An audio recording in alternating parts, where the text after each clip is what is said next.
డబ్బు, అనారోగ్యం, ఉద్యోగం, వ్యాపారం, అప్పులతో బాధపడుతున్నారా? మీకోసమే లాంచ్ యువర్ ఫ్యూచర్ ప్రోగ్రామ్. అమ్మ నమస్తే అమ్మ. నమస్తే అమ్మా. అమ్మ అంటే అంటుంటారు కదా, ఒక రిలేషన్షిప్లో కొంచెమన్నా అంటే ఎంత ప్రైవసీ ఎంతో మనకి ఓపెన్గా ఉన్నా కానీ కొన్ని సీక్రెట్స్ మెయింటైన్ చేయాలి అని అంటూ ఉంటారు. మరి అది ఎంతవరకు నిజం అనేది మీరే చెప్పాలి. ఒక ఈ విషయంలోనే మనకంటే భార్య ఒక భర్త నుంచి ఎలాంటివి ఐ మీన్ లైక్ ఎలాంటి జాగ్రత్తలు తీసుకుని ఎలా దాచొచ్చు అంటారు? అంటే ఏమైనా చేయకూడనివి కానీ చెప్పకూడనివి కానీ ఉన్నాయంటారా భర్త నుంచి కూడా? మొన్న సంక్రాంతికి వస్తున్నాం సినిమా ఉంది, అందులో వాడు ఏం చెప్తాడంటే లవ్ స్టోరీస్ పెళ్లికి ముందు నీకు ఏదైనా లవ్ స్టోరీ ఉన్నా పెళ్లి అయిన తర్వాత భార్యతో షేర్ చేసుకోకూడదు అంటారా?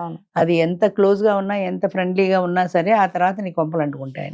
అలాగా కొంత సీక్రెసీ అవసరం. ఆయన నమ్ముతాడు అనుకున్నాను, ఆయన నమ్మలేదు అంటే ఆ తర్వాత వాళ్ళ సంసారం అంతా నరకమే కదా. అదొకటి. రెండోది ఏంటంటే భార్య ముఖ్యంగా భర్తకు కంప్లీట్ వ్యవస్థగా కనిపించకూడదు, నేకెడ్ గా కనిపించకూడదు. ఎందుకంటే అలాగా ఆడదానిలో అందం అందకుండా ఉన్నప్పుడే ఉంటుంది, కానీ పూర్తిగా విప్పి చూపించినప్పుడు అది అందం కాదు, అది చివరికి వాడికి విరక్తి పుట్టే పరిస్థితి వస్తుంది. అందుచేత ఎప్పుడు కూడా గుంభనం ఉండాలి, కొంత రహస్యం ఉండాలి. అందనట్టు ఉండాల్సిందే తప్ప అందం అనేది పూర్తిగా విచ్చలవిడిగా కనపడేది కాదు. అది చాలా జాగ్రత్తగా ఉండాలి. అలాంటి పరిస్థితి వాళ్ళు కోరుకున్నా కూడా మనం అలా అయితే ఆయనకి ఇష్టం, మనం ఇంకొక కారణమో లేదా ఆయనకి ఇష్టం కలిగేలాగా మనం బిహేవ్ చేద్దామనో, ఆయనకి ఇంట్రెస్ట్ పుడుతుందనో, వీళ్ళు ఇలా కనిపిస్తే ఒకసారి రెండు సార్లు ఆయన బాగానే ఉంటుంది, మూడోసారి ఇంకా ఆమెను ఎలా చూసినా కూడా ఆయనకి ఇంట్రెస్ట్ అనేది రాదు, అంటే బోర్ అయిపోతుంది. అందుకని ఆడదాని అందం ఎప్పుడు కూడా అందకుండా ఉండడంలో ఉంటుంది, కానీ పూర్తిగా అందించడంలో ఉండదు, పూర్తిగా చూపించడంలో కూడా ఉండదు. అది ముఖ్యంగా స్త్రీలు తెలుసుకోవాల్సిన విషయం.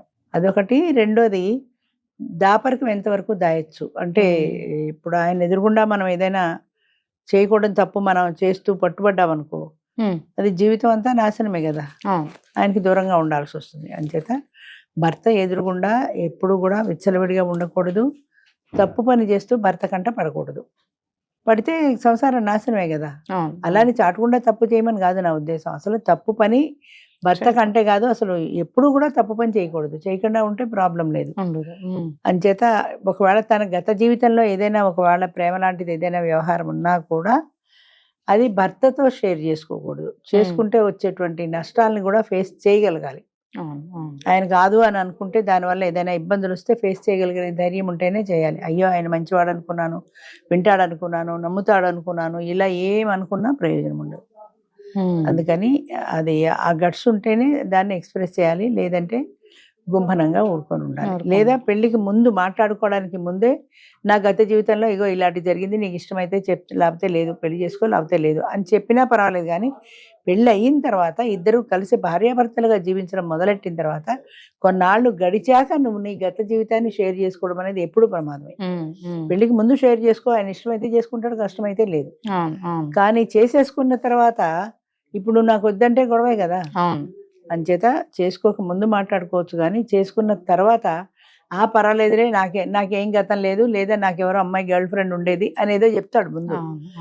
అది నమ్మి ఆయన చెప్పాడు కదా నువ్వు చెప్తావు. ఆయన చెప్పింది నిజమో అబద్ధమో మనకి తెలీదు, నీ నుంచి లాగడానికి చేసి ఉంటాడు.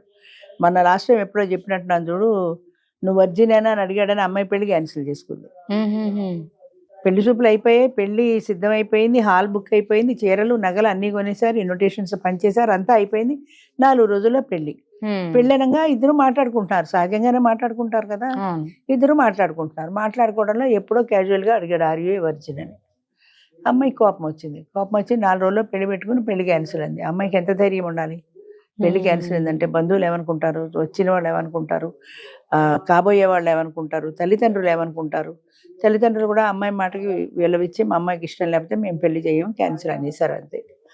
అబ్బాయి ఏదో నేను క్యాజువల్గా అడిగాను, అలా అడగాలని అనుకోలేదన్నాడు. నువ్వు ఎలా అనుకున్నా నీ మనసులో ఏమోలో ఉద్దేశం ఉంది కాబట్టే నువ్వు అడిగావు ఇది వర్జిన్ అవునో కాదు అని. నేను అవునంటే అవునా, కాదంటే కదా, ఏది నమ్ముతావు నువ్వు? కాకపోయినా సరే నేను అవును అంటే నమ్మేస్తావా? అంచేత ఇలాంటి అనుమానం ఉన్న వ్యక్తి నాకు వద్దు అని ధైర్యంగా చెప్పేసింది. అంచేత అది పొరపాటున కానీ షేర్ చేసుకున్నామని అంటే అవతల వ్యక్తి నన్ను అర్థం చేసుకుంటాడనే ఉద్దేశంతో షేర్ చేసుకుంటే అది ఏ మూలం ఎక్కడో ఎక్కడో. దాక్కుని ఉంటుంది, ఇవాళకి ఇవాళ అనకపోవచ్చు, ఏ సందర్భం వచ్చినప్పుడు అది బయటపడుతూ ఉంటుంది. తీస్తారా? అంచేత అలాంటి ప్రమాదాలు ముఖ్యంగా ఆడవాళ్ళు తెచ్చుకోకూడదు. అసలు అలానే రహస్యంగా ఉంచమని కాదు నా ఉద్దేశం, అసలు అలాంటి పనులే చేయకుండా ఉంటే గొడవ లేదు కదా, అవును, ఓపెన్ గా ఉండొచ్చు కదా. కరెక్ట్. అంచేత అలాంటి పనులు చేయడం ఎందుకు, ఇలాంటి వాటిలో పడ్డం ఎందుకు, లేదా అవతల వ్యక్తే నీ మీద కోపంతో మీ ఆయనకి చెప్పచ్చు లాస్ట్ లో మీ ఆవిడ నా గర్ల్ ఫ్రెండ్ అని. అందుకని ఇలాంటి లేనిపోని సమస్యల్ని తెచ్చుకోకుండా నిజాయితీగా ఉండటం ఎప్పుడు మంచిది. ఎలాంటి సమస్యలు లేకుండా లేకుండా అప్పుడు ఇలాంటి సమస్య ఏదైనా వస్తే నిద్రాహారాలు లేక బాధపడాలి, ఈ బ్లాక్ మెయిలింగ్లు తట్టుకోవాలి.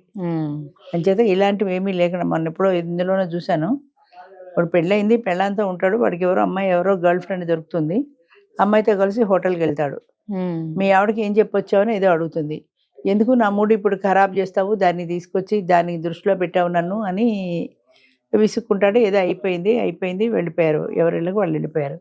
కొన్నాళ్ళు పోయిన తర్వాత అమ్మాయి వాడికి ఒక వీడియో పంపించింది, ఈ అమ్మాయితో కలిసి ఉన్న వీడియో అది. అంటే వీడిని బ్లాక్మెయిల్ చేయడానికి బ్లాక్మెయిల్ చేసింది, లేదంటే మీ ఆవిడకి పంపిస్తాను, ఆఫీస్ వాళ్ళకి పంపిస్తాను ఏదో చెప్పి. అది ఎప్పుడు వీడియో మరి సీసీ కెమెరా ఎప్పుడు పెట్టిందో తెలియదు, కానీ మొత్తం మీద అలాంటి ప్రమాదకరమైన ఆడవాళ్ళు కూడా ఉన్నారు. అంచేత ఎప్పుడైనా సరే ఆడైనా మగైనా కూడా నిజాయితీగా ఉండడం అనేది ఎప్పుడు సేఫ్ సైడ్, ఎప్పుడు మంచిది. అది అవును, కొంచెం ఈ జాగ్రత్తలు పడాలి అని అంటారు. ఎంత సీక్రెసీ అంటే లైక్ ఎంత ఓపెన్ గా మాట్లాడినా కానీ కొన్ని వాళ్ళకి కూడా మనశ్శాంతి ఉండదు, కొన్ని విషయాలు బయటపడతాయేమో అనే భయంతో ఉంటారు చాలా సంవత్సరాలు. తెలుస్తుందేమో, వాడు చెప్తాడేమో, వీడు చెప్తాడేమో, ఎవరి ద్వారా, లేదా ఫోటోలు తీసుకున్నామో ఆ ఫోటోలు పంపిస్తాడేమో, ఆ లవ్ లెటర్స్ పంపిస్తాడేమో అనే భయాలు ఉంటాయి కదా. ఆ భయాలతో పూర్తి స్వేచ్ఛగా భర్తతో కలిసి ఉండలేరు వాళ్ళు కూడా. అంచేత ముందే జాగ్రత్తగా ఉంటే ఇలాంటి భయాలు లేకుండా ఉండాలి. థ్యాంక్ యూ అమ్మా.